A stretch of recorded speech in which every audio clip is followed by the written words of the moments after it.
Good morning from the West Coast. Today is 1/11/11 and I've decided to make Chef Alex's Gornicelli's eggplant parmigiana.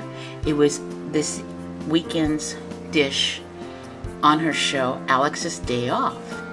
And of course we go to the Food Network first and get her recipe, as you can see it. And we're going to start this morning with making the sauce, which looks fantastic. I'm very excited about doing this recipe, and let's move to the kitchen. First thing we're doing is we put in the 3 onions and the 6 cloves of garlic, 1/4 cup of olive oil, and then what we're going to add to that is some seasonings. Alex uses a tablespoon of red pepper flakes, which we're putting into the onions and garlic. And this is also the time to put some salt. I'm actually going to put some sea salt, which is what I'm going to use a little bit, just a tad, just to bring out the flavors, not too much. I'm also going to add something that I love. It's a mix from Penzeys spices called Sunny Spain, which is something that I really kind of love. It's got lemon and pepper in it, just a tad of that, and it doesn't have any salt. So that's what I'm using, which is a little bit different than the original recipe. We'll be back. Look at the lovely onions.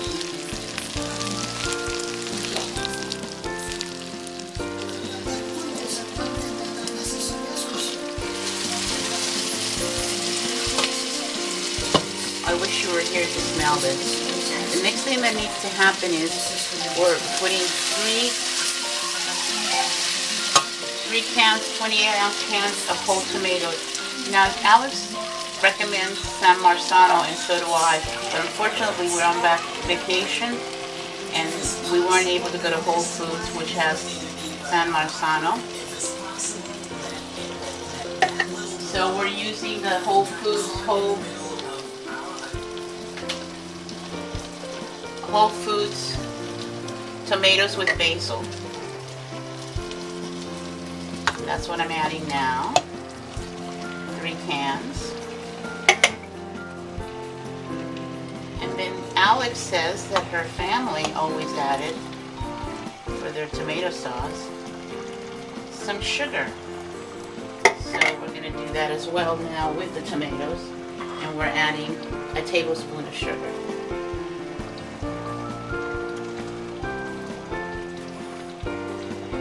That's where we are. Believe it or not, now it just cooks on its own. It's done. There's the sauce cooking for the next 15 minutes. Yummy. Thanks, Alex, for the wonderful sauce recipe.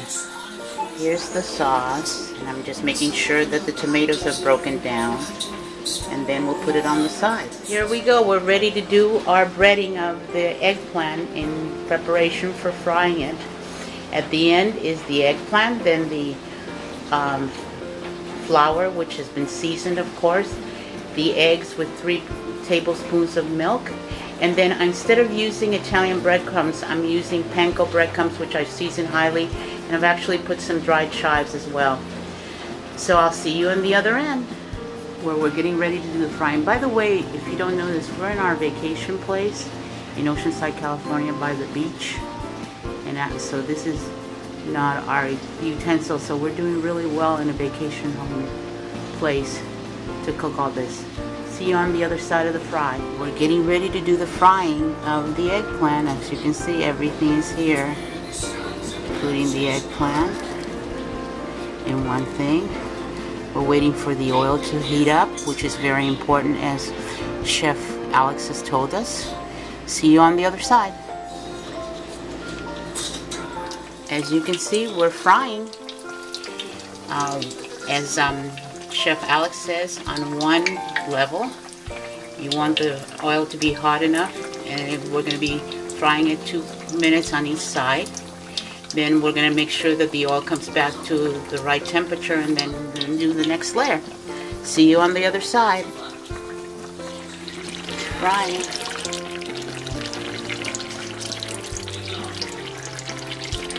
We are frying eggplants. There they are. There. I'm using provolone cheese in slices instead of the mozzarella because again, we're on vacation. That's what I could find at Trader Joe's. This.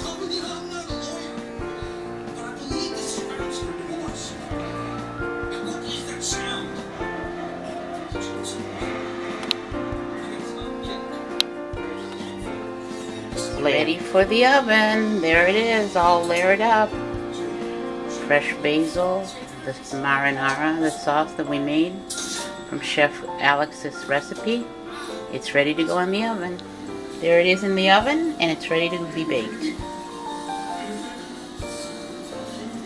I'm excited. 350 degrees for 35-40 minutes. Guess what's out of the oven? My eggplant parmesan. Thank you, Chef Alex. This is what I did on my day off in Oceanside, California. This is Bianca signing off.